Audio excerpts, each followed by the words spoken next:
want it because you know Islam is coming to your backyard. Called Americans criminals during a recent appearance on our Hannity show. Your viewers will see through your lies and your propaganda. My lies, my propaganda. The Americans are the biggest criminals, in the world today. They are bombing Muslims. They're occupying our land. Yes, I believe in the Sharia. I believe sovereignty belongs to God. And the Sharia will come to America. Well, now that Muslim cleric Umjim Chowdhury is planning a protest outside the White House. He's calling on Muslims to establish Sharia law in America. And joining me now from London is Mr. Chowdhury. Good morning to you. Yes, good morning. Now, I understand that you're calling for this protest at the White House on March 3rd. So you're going to come to this country. And what are you going to say at this protest? Well, first of all, let me thank you for having me on your program. It's always a pleasure to be able to introduce Islam and to talk about this great religion. We are going to, inshallah, invite the Muslims and the non-Muslims in America to talk about Islam as an alternative to the freedom, democracy, and the man-made law that you have at the current time in America. But I'm not so sure that your definition of Islam is how many members of the Muslim faith who live here in America would describe it.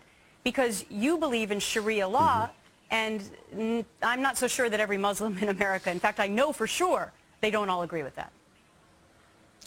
Well, I certainly believe that there is a decline, in fact, in the world today because we don't have the Sharia implemented on state level, and therefore there's no education system to teach people that, in fact, Islam has a solution for all affairs within society. But I think we need to have a healthy discussion about what is the way forward for mankind, whether it's democracy and freedom or whether it's Islam. Well, I can tell you one thing. Americans don't want Sharia law. In America. I can tell you one thing. Americans do not want Sharia law, so I'm not sure how successful your protest is going to be on March 3rd. But before you go, I want to find out, do you actually believe that you can get into this country? Yeah. Will you be able to fill out the application accurately when you're asked these questions? Because the tourist visa will require you to answer these questions. Have you been involved in acts of terrorism or plan to commit crimes in the United States? How will you answer those questions?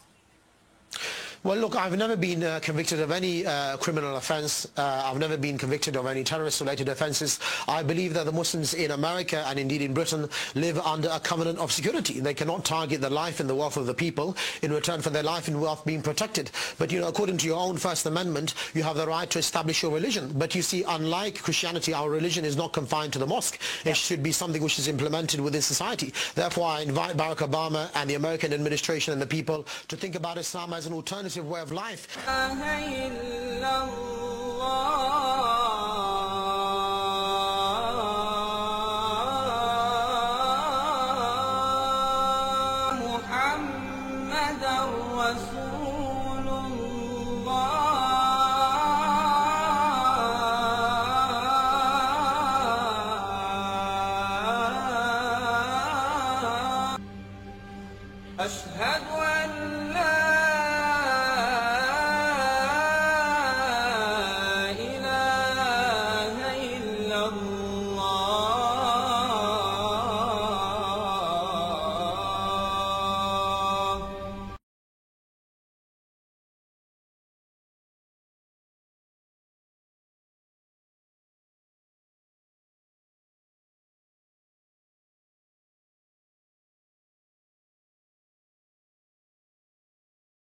But the real story is, most of us here in the U.S. have no idea what Sharia law even is. So tonight, we're going to do a little primer, Sharia Law 101, if you will. Considering something that is very, very extreme and very, very serious.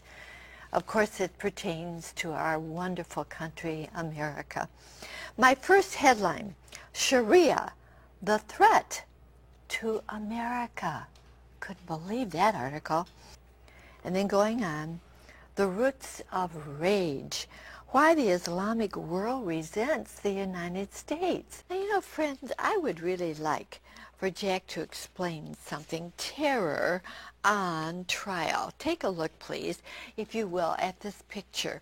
This is from the Wall Street Journal.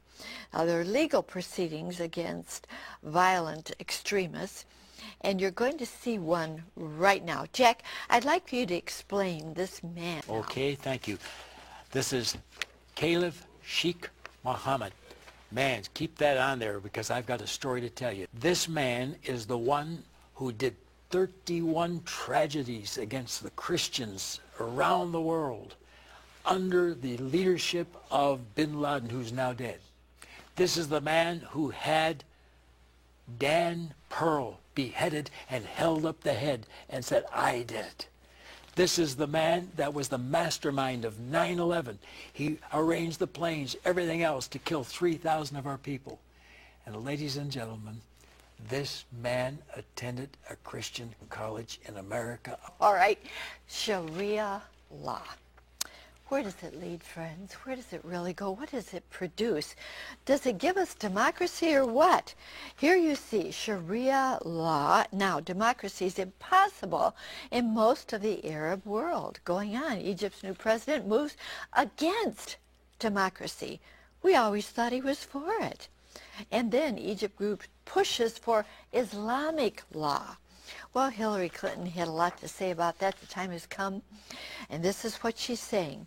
For the international community not only to reject the United Nations resolution protecting blasphemy laws, but to directly condemn blasphemy laws as violations of freedom of religion and... I've read over 20 books on Sharia law. And listen to me, ladies and gentlemen.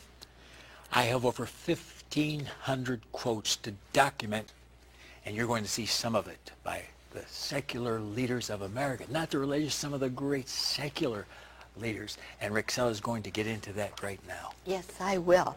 I'd like for you to see, please, on the screen some of the things that Jack will be referring to and what he's going to be saying. Sharia, the threat to American exercise and competitive analysis. Now, this is a book. And I want you to see the caliber of people that wrote this book. I can't read them all to you right now, but there's Lieutenant General William Jerry Boykin. He was the Undersecretary of Defense of Intelligence. Lieutenant General Harry Edward Sauter, and former Director of Defense Intelligence Agency. That was what he participated in and going on. Whoa, look at the bottom there. There's a lady, Claire Lopez, Senior Fellow, Center for Security Policy, and Admiral James Ace Lyons, United States Navy former Commander-in-Chief, the Pacific Fleet. This is quite a caliber, isn't it, of people. And Patrick Poole, consultant to the military and law enforcement on anti-terrorism issues. Now, friends, let me just say that title says it all. Sharia, the threat to America. Now you see the caliber of people who wrote that book. Very important. In fact, Mr. Wolseley is the former director of Central Intelligence. Very, very much into what's going on. And the White House is defending its nominee to be State Department legal advisor. Now, some of the criticism of this nominee, Harold Koh, is based on remarks that he reportedly made saying that Islamic Sharia law should apply in U.S. courts, even though those laws are used in some countries to justify stripping women of basic rights. And even worse, frankly. Noni Darwish is with the group Arabs for Israel. She is also the author of the book Cruel and Usual Punishment. Noni, thanks for joining us this morning. Oh, my pleasure. Thank you. So this man, Harold Koh, this potential State Department nominee, has impressive credentials. He's a dean at Yale University, but he also has a history of supporting Sharia law even here in the U.S. What are some of the things that he has said in the past that have raised eyebrows? Well, I heard that he doesn't mind referring to laws, foreign laws, and integrating them into the U.S. Legal system. It's very hard for me to imagine even that an American official can incorporate Sharia, because Sharia is totally at odds with our Bill of Rights and our Constitution. Sharia does not allow freedom of religion. It discriminates against women, against non-Muslims. There is no equal rights under Sharia. A Muslim head of state can come to power through seizure of power, not through election. A Muslim head of state must be obeyed even if he is unjust. A Muslim woman can be beaten by her husband. There are so many laws that are totally against our Constitution. Does it go so and far as to recommend honor killings in the event that a woman has done something inappropriate, or even public stonings? Well, Sharia law does not discriminate between crime and sexual sin. So you can have somebody who murders a non-Muslim, and if you murder a non-Muslim, you won't have the death penalty. But if a woman commits a sexual crime, like having a boyfriend, it is legal to kill a woman who commits apostasy or who commits sexual crime. There are 3 murders allowed under Sharia law. The first one is to kill an apostate. The second one, to kill an adulterer, and to kill a highway robber. A Muslim can kill a non-Muslim, and he will never get the death penalty. Now, the picture... Sorry to interrupt you, Noni. I just want to tell people that the picture that we were seeing there is of that nominee. That's Harold Koh. He reportedly, back in 2007, told the Yale Club in Greenwich, Connecticut, that, quote, in an appropriate case, he didn't see any reason why Sharia law would not be applied to govern a case in the United States. What might that appropriate case be? I cannot think of one case that can bring us any benefit from Sharia. While there are many people who are in the Middle East fighting Sharia, and we are not doing a service to the reformists in the Middle East by acknowledging that Sharia is the kind of law that we can respect here in America.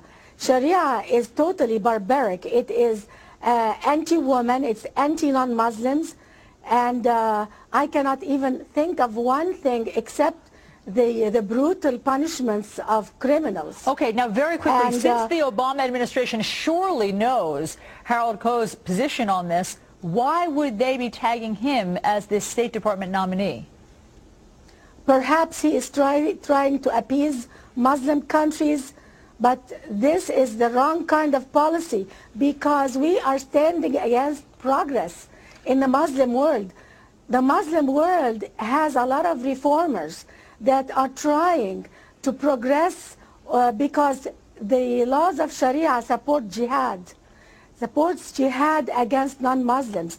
It is the duty of a Muslim head of state to do jihad, and by jihad, the definition of jihad according to mainstream Sharia books is to war with non-Muslims to establish the religion. Do we want to conform that jihad is okay against us in America? Excellent question. This is Sharia. 10,000 rally in Cairo demand Sharia law. Hey, 10,000 there, but look here, 15,000 gathered to apply Sharia law in the United States. And stoning, beheading, mutilation. This is the future under Sharia. Minority becoming the majority at one community pool. Sharia law is now changing everything. A YMCA in Minneapolis, St. Paul is starting a swim group for Muslim girls, but special considerations have to be made to keep with their religious beliefs.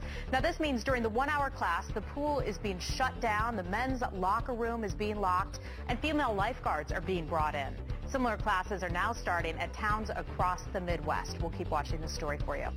A Florida judge under fire this morning after ruling he will consult Islamic law in a battle over control of a Tampa, Florida mosque.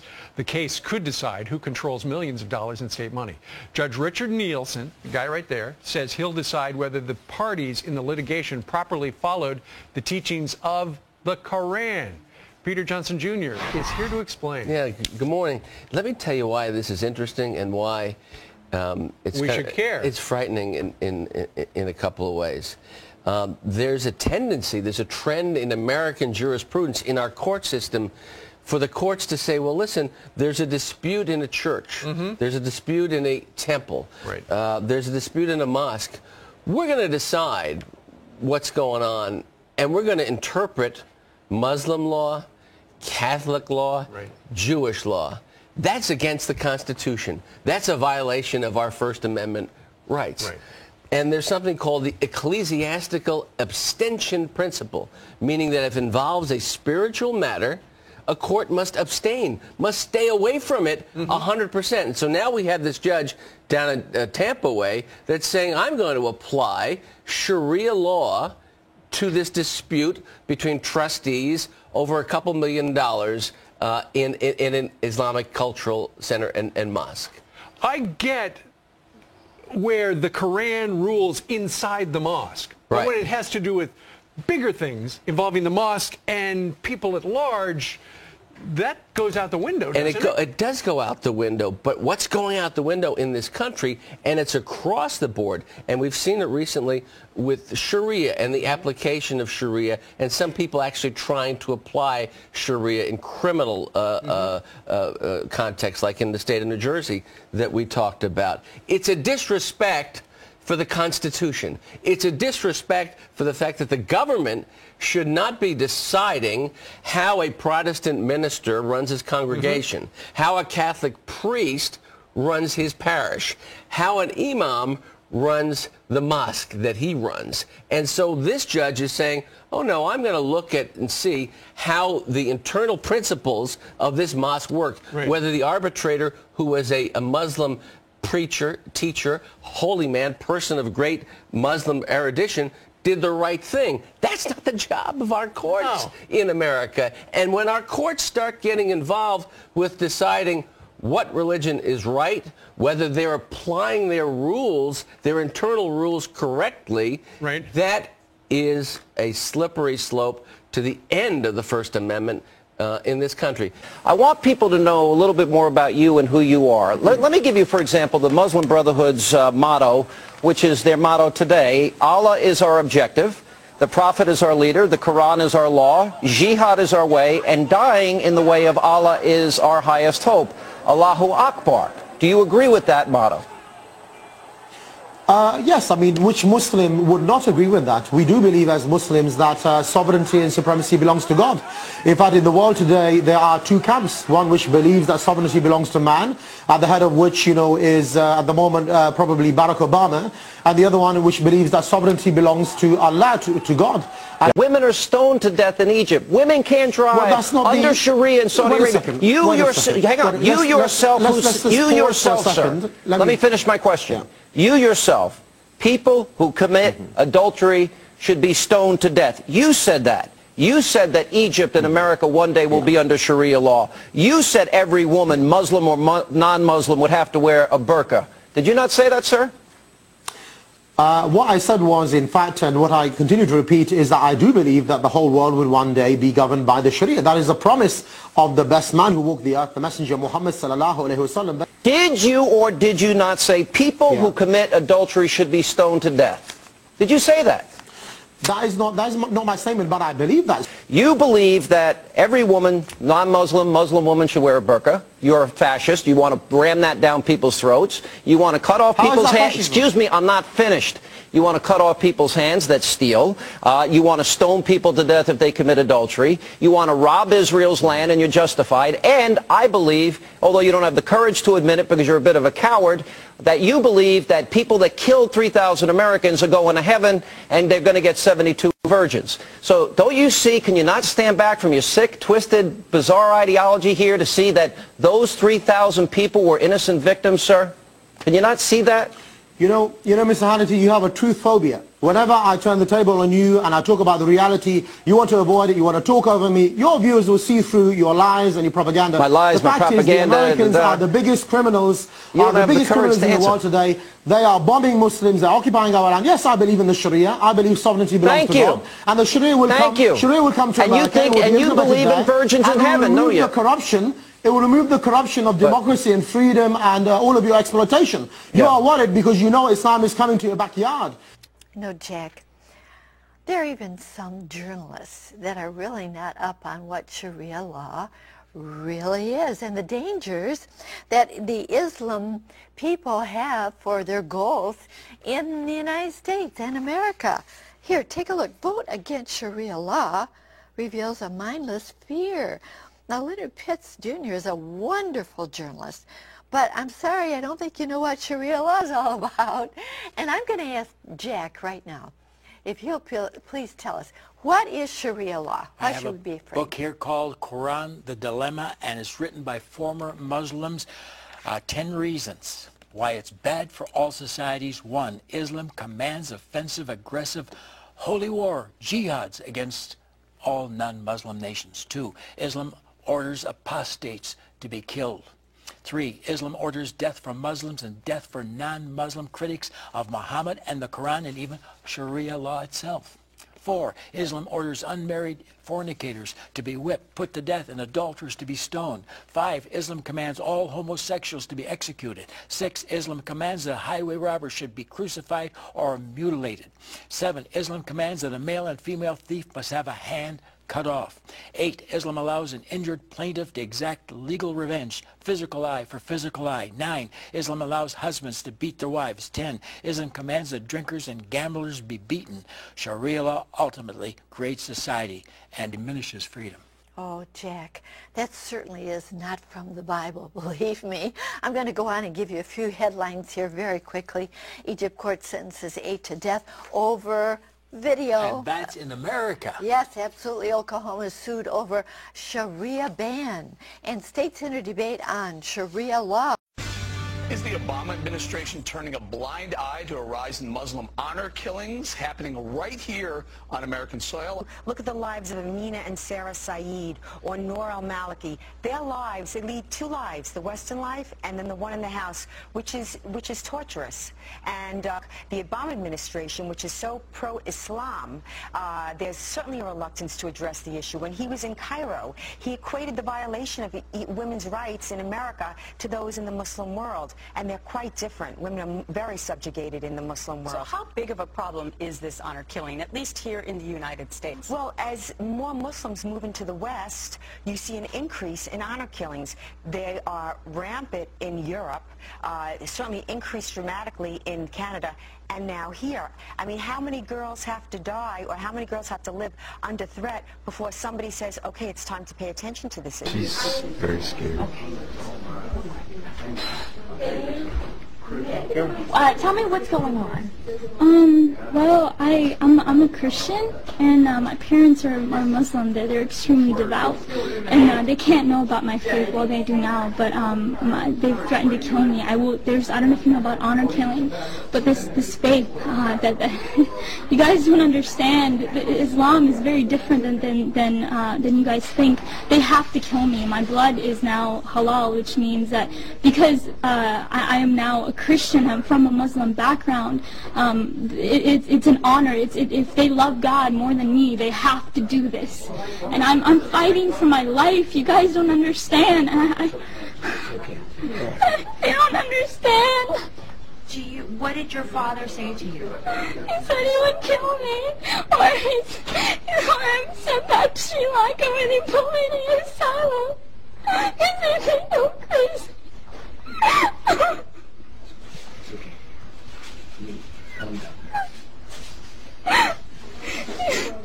I ran away from home. I wrote my parents a note. I said, I refuse to deny Jesus and He's my Lord and Savior. And I pray you find His forgiveness and mercy, and I love them both dearly. I wrote that, but they never showed it to the police officers. They want me back home. I can't go back to Ohio. You guys don't understand that community. Like, I will die within a week. Like, my life is at stake. But my dad threatened me. I was ready to die. These were my thoughts, that I'll be a martyr for Christ. Let it be so. But the Lord led me here somehow through His grace. I rode on a bus for 27 hours to 30 hours to get here, and so it's been God's hand protecting me the entire time. And but I'm fighting for my life, so if prayers are appreciated. I don't know what, today's my birthday, my 17th birthday, and I might even die. I don't know what's gonna happen to my own life. Like, can you tell me why you ran away? I was threatened by my dad. When my dad found out, I had a Facebook, that's how we found out.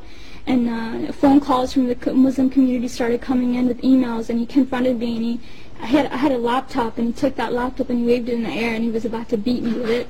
And he said, you know, if you have this Jesus in your heart, you're dead to me. You're not my daughter. And I refused to speak, but he said, I will kill you. Tell me the truth. And and these words, bad words, he cussed words. And so I knew that I had to get away. A couple of weeks later, even I told my dad that I needed to learn more about Islam because I was scared. And I said that because when I had come to know the Lord, I dropped everything about Islam. I mean, I had to hide my Bible for years. I would go outside to pray. When my dad was asleep was when I went outside to pray. I snuck out to Christian prayer meetings in fear of my life. And finally, this day had come where I was confronting my dad. But a couple of weeks later, after I told my dad that I wouldn't follow Islam, but I would learn more about it, and he put me class after class after class after class, thinking that that my mind was going to be back in it. But of course not. I mean, I'm a follower of God, Jesus, the true living Jesus. But a couple of weeks later, my mom found a Christian book, and I knew it was then that it was over for me. I had to leave. How did you end up in Florida here? Here?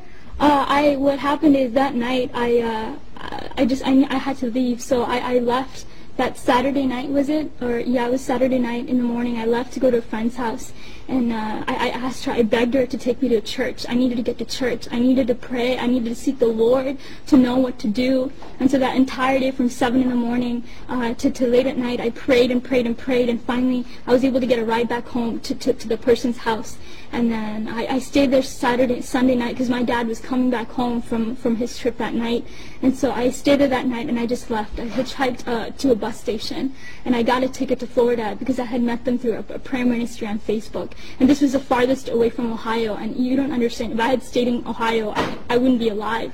And so I was able to do that, and I called them from on the bus. I used random, nice people there that I was able to talk to, and I used their phone to call them, and then I came here. Here I am.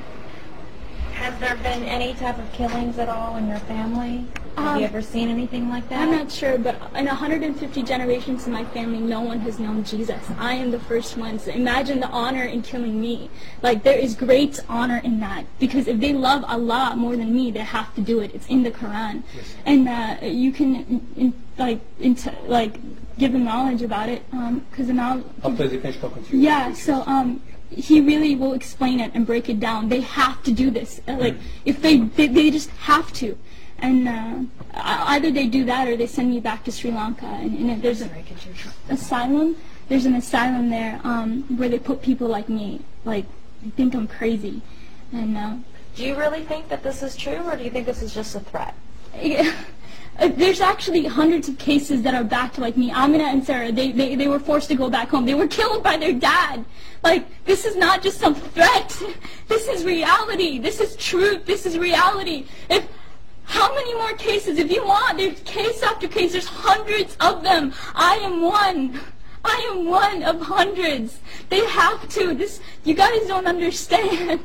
They have to. I don't know what else to say, but they have to. If you want proof, there's hundreds of cases that can validate my story. Even my friends and people from back home, they knew what would happen to me. My own brother knew about my faith, and yet he didn't tell my dad. What does that say? He knew the consequences. He knew. So what do you want at this point now? I want to be with them. I want to be free from my parents. I want to be free. I want to worship Jesus. I want to go to church on Sundays and read my Bible and say Jesus is alive whenever I want to. You guys talk about religious freedom? No, I don't have that. I want to be here and I want to worship Jesus freely. That's what I want. I don't want to die. All right. It's, when Europe allowed Muslims in and to observe Sharia law, they opened up the can of worms there. Where are we in relationship to that? Have we allowed it? Have we embraced it? Are they actually starting to live by Sharia law within our own U.S. law? Well, the Obama administration is very pro-Islam. When he was speaking in Cairo, he said he was going to make it safe in America for women to wear the hijab. it's safe for America to wear the hijab, for women to wear the hijab. But what about women like Rivka Barry who don't want to wear the hijab? A week after he nationalized some banks, the U.S. Treasury was giving seminars in Sharia finance. He said he wanted to open up Islamic charity for more, that we're holding back. Now, we're not holding back on Islamic charity, but we do know, like the Holy Land terror trial, that they use Islamic charities to fund jihad and terror. Who's supporting you on this? Because I know you're taking donations of all kinds, small and larger, to fund these billboards, which, by the way, are controversial. I know you've had some blowback from different groups throughout America, but who's funding this? Okay. They donate to our group, SIOA. They donate to Atlas Shrugs. It's all very small donations, and I have no idea why this is controversial. Anybody that's against these campaigns supports honor killings. This is not directed at Muslims. This is directed at girls in trouble. If I ran a sign for women that were getting beaten, am I saying that all husbands beat their wives? Right. Well, I'm thinking of Iran, where they do practice Sharia law, and we've seen what happens when people try to protest there. Let me ask you about another topic, because in the last couple of weeks here in the United States, there have been 2 churches here, Christian churches, who have said that they would open their doors to Muslims for worship. Would you allow Christians to come into your mosque? Yes, of course. I mean, the mosques, in Islam have always been places which have been open for anyone to come in to study about Islam, to have refuge there. There have been universities, there have been hospitals. The mosque is not just a place where people come and pray. So certainly our doors are always open for non-Muslims to discover the truth. But you have heard us talking about Chrislam. Now, of course, that's the combining of Christianity and Islam. And I have to say, I believe it's the first big step in the wrong direction. I'd like you to see this. Take a Stand Ministries. They're saying the same thing Jack just said. Take a Stand Ministries, the deception of Chrislam. Now, this is by Eric Barger. Now, deluded so-called pastors across our nation are promoting unification under the delusion that Christians and Muslims worship the same God. This is a dangerous apostasy that must be exposed and challenged. That has new meaning for me, friends, after some of the things Jack's been saying. And this has new meaning, too. Rick Warren speaks at the Islamic Society of North America's convention on July 4th. Now, this goes back to 2009. That's an important date. Right. Take a look at what happened there just a couple months later, September. Sorry, but I'm not buying into Chrislam. Chrislam, as the name suggests, is a growing movement wherein some Christians are seeking to find common ground with the Muslims. Indeed, it actually seeks to combine Christianity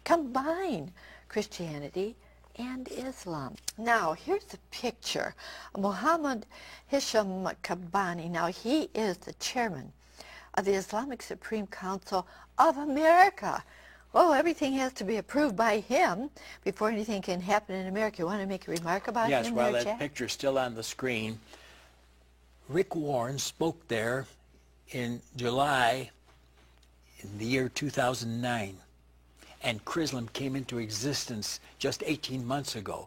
I believe he had a definite part with it to unite the 2 religions, Christianity and Islam, for the term Chrislam. You say, why?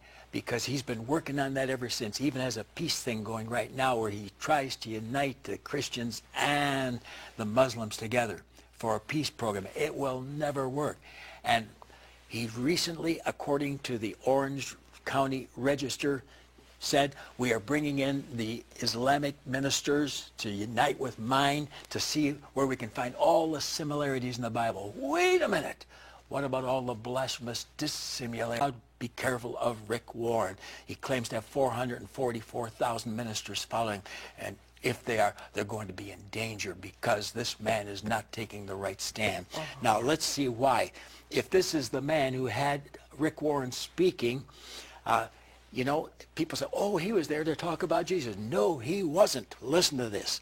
We see that the Mahdi will lead a world revolution that will institute a new world order based on the religion of Islam, not Chrislam, Islam. Let's go on. The Mahdi will offer the religion of Islam to the Jews and Christians if they accept They will be spared, otherwise they will be killed. But here is the point. And Prophet Jesus, the Isa of Islam, for that's his name, Isa, and Prophet Jesus will be the executioner under Mahdi, and Islam will be victorious over all religions. That's what they believe. Come on, Rick Warren, what similarities are you talking about? This is so plain, Jack, what you just read. It's so plain. Now, the chairman of the Islamic Supreme Council of America is not trying to find similarities. He said, if you don't agree with ours, you'll be killed. That's very serious. And we'll use Jesus to do it. Yes, absolutely. You want to elaborate on this, I believe. Why is this happening? Because it's the last sign before Jesus comes. Christ said, when I return, will I find faith on the earth? Obviously, the answer is no. Luke 18:8. Why? Listen to Jesus. He said there should be false Christ and false prophets. Matthew 24, verses 5, 11, and 24. Yahweh God said, the prophets prophesy lies in my name. I have not sent them. Back to Jesus in Matthew 7:15 and 16. He says, beware of false prophets which come to you in sheep's clothing, but inwardly they are ravening wolves. By their fruits you shall know them. And God's called me to be a fruit inspector for the Lord. Amen. Let's go on. In that same 7th chapter, he says in verses 21 to 23 about these false prophets, many will say to me in that day, Lord, Lord, have we not prophesied and preached in your name? Have we not cast out devils in your name? Have we not done many wonderful miracles in your name? Then will I, Jesus, say unto them, depart from me, you workers of iniquity, you bunch of sinners. I never knew you. Never, never. That means they weren't even saved. Well, how is that possible? John 10:27 speaks about the real men of God. He says, my sheep hear my voice, and I know them. They follow me. And I give unto them eternal life, and they shall never perish, neither shall any man pluck them out of my hand. And he said, I and my Father are one. Amen. But there's more. In 1 John 2:18, it says, the Antichrist shall come. And even now are there many antichrists. And he's talking about preachers who are ordained, and they were talking about the gospel, but they didn't have it. What about these antichrists? Verse 19, they went out from us. They weren't of us. If they had been of us, they would have continued with us. But they went out, they became turncoats. Judas Iscariots, Benedict Arnold's. Why? To prove that they weren't of us. Don't go by those who just speak the language.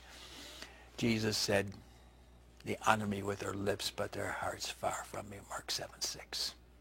They profess that they know God, but in works they deny God, being abominable, disobedient, and unto every good work reprobate. Counterfeits. And I'll tell you, Jesus is about to come, and we're going to stand before him. Watch out. Watch out. You're going to know who the true ones were. And beloved, I say this. Don't just follow some man because he's written some book. Make sure it's this book. Be followers of me as I am of Christ. 1 Corinthians 11:1. You can trust Jack Van Impe, because I'll never say a word that I can't back with the holy word of God, because this word is truth. John 17:17. That's true, Jack. You know, it doesn't matter how many people believe something unless it's based on the Bible. Don't believe it because a multitude of people are following it. You want to believe it because God said it.